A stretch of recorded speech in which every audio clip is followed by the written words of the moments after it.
day, everyone. My name is Jamie Lynn Herrera, and my report is all about ancestry and birth of Jose Rizal. Domingo's descendants became successful merchants and local leaders. His son, Francisco Mercado, adopted the surname Mercado and became a merchant. Francisco's son, Juan Mercado, Rizal's grandfather, served multiple terms as Captain del Pueblo of Biñan. Juan married Cirila Alejandro, and among their 13 children was Francisco Engracio Mercado, Rizal's father. So, sinasabi dito na sila Rizal daw is Domingo's descendants. So, ayun yung ancestor nila, and kilala sila bilang mga successful na merchants and local leaders. So, yung anak daw ni Domingo is si Francisco Mercado is inadapt niya daw yung surname na Mercado and naging successful merchant siya. Kaya kilala yung mga Mercados because ayun, successful sila sa mga negosyo, ganon. And then, yung anak daw ni Francisco na si Juan Mercado, yun yung lolo daw ni Rizal, is naging captain daw siya sa Biñan. So, kaya mas lalong nakilala si Rizal dahil sa mga ancestors nila. And, ayun daw, yung tatay daw ni Rizal is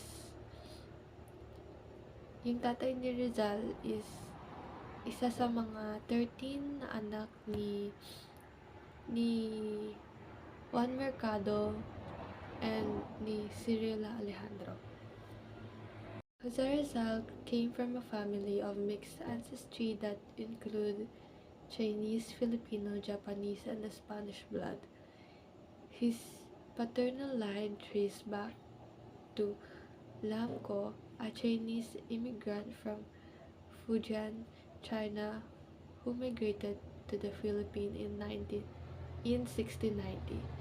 After converting to Catholicism, he took the name Domingo Lamco and married Ines de la Rosa, a Chinese mestiza, with the encouragement of Dominican friars. Domingo settled in Biñan, Laguna, where he helped build irrigation system for Dominican-owned farms.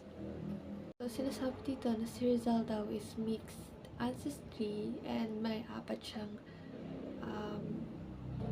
half-half. Si Rizal daw is half Chinese, Filipino, Japanese, and Spanish blood. So, kaya siguro si Rizal is alam niya yung mga language na Chinese, Japanese, Spanish, kasi may lahi pala siyang mga ganon. So, kaya hindi na rin nakakaduda kung bakit madami siyang alam na mga language, kasi siya is isang mixed blood. So, may Chinese immigrant daw sa Fujian, China, na nag-migrate sa Philippines dati, and so nag-convert siya ng bilang Catholic. Tapos syempre, 'di ba, pag dati kasi pag Filipino ka is kailangan yung apelyido mo is is yung pangalan mo is gagawin nilang 'di ba sinakop tayo ng mga Spanish.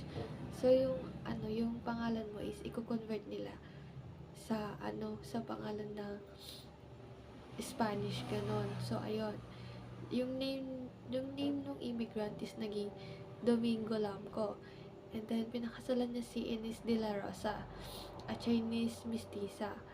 So ayun, kaya yung ancestor ni Rizal is half Chinese and half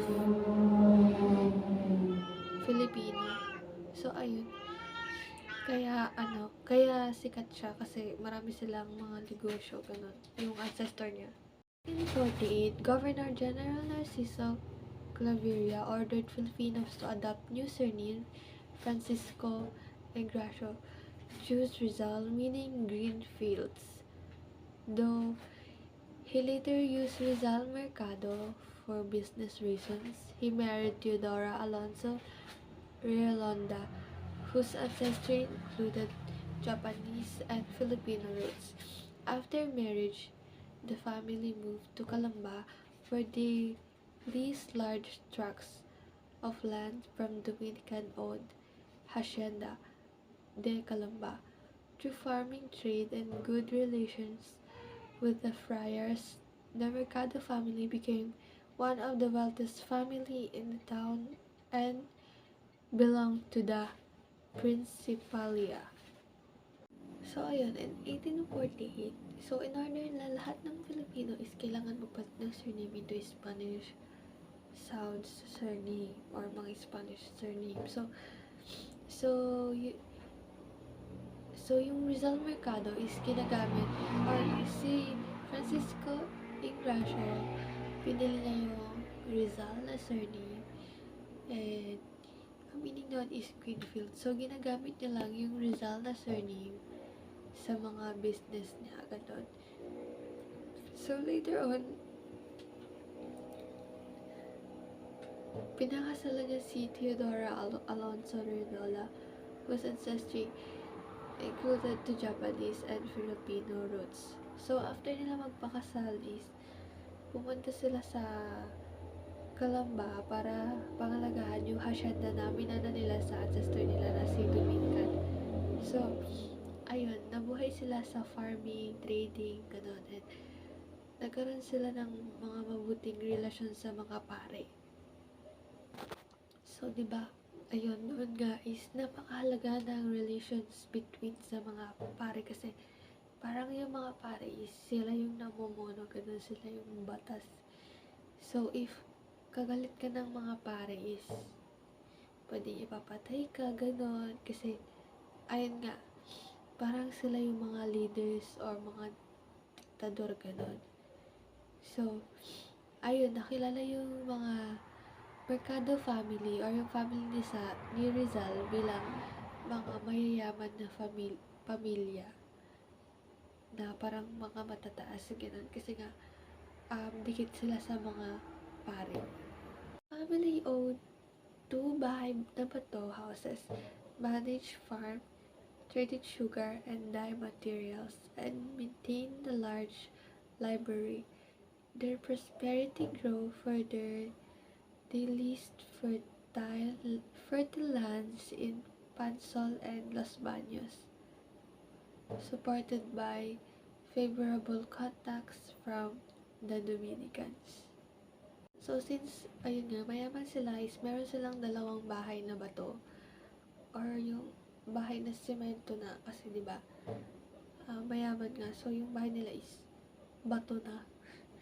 So, meron silang mga farms and nabuhay sila sa mga pagtitrade, pagtitinda ng dye materials, and meron silang huge library which is, ayun, di na nakakaduda kung bakit maraming alam or matalino si Rizal because ayun nga, meron silang malaking library. Jose Rizal was born at midnight on June 19, 1861, in Calamba. His birth was difficult, nearly costing his mother her life. He has changed Jose after Saint Joseph and Protasio after Saint Protasius. He was one of the 11 children with Pasiano as his only brother. His sisters were Saturnina, Narcisa, Olympia, Lucia, Maria, Concepcion, who died young, Josefa, Trinidad, and Soledad. So, ayun, si Rizal daw is pinanganak ng hating gabi noong June 19, 1861 sa Calamba, Laguna. So, yung panganak daw sa kanya is mahirap kasi muntik na, ayun, mamatay yung nanay niya. So, yung pangalan niya is nagmula or hinango sa mga saints na si Saint Joseph and Saint Protasius. So, ang pangalan ni Rizal is Jose Protasio. Ayun yung first name niya. And meron siyang nag-iisang kapatid na si Pasiano. And meron siyang 9 na mga kapatid na babae. And yung isa doon na si Concepcion is namatay ng bata. Cel later used the surname Rizal exclusively when he enrolled at the Ateneo de Manila in 1872 to avoid association with Pasiano, who was linked to the persecuted priest Camborza. Although the fear of persecution proved unfolded, the difference in surnames caused later confusion about Jose's legitimacy, an issue clarified by the political events of 1872. So, noong nag-enroll si Jose sa Ateneo de Manila noong 1872, is ginamit niya yung apelyidong Rizal instead of his fully family surname. Ginawa niya para hindi siya malink sa kanyang kuya na si Pasiano. So, si Pasiano kasi is konektado sa mga paring Gomburza na si Gomez, Burgos at Zamora na pinagbintangang may kinalaman sa pag-aalsa at kalaunay pinatay ng mga Espanyol. So, dahil mainit yung sitwasyon noon is baka madamay si Jose kung pareho sila ng apelyido ng kanyang kuya. So, para sa safety niya is ginamit niya yung apelyidong Rizal. So, in the end is hindi naman pala siya pinersecute dahil doon. So,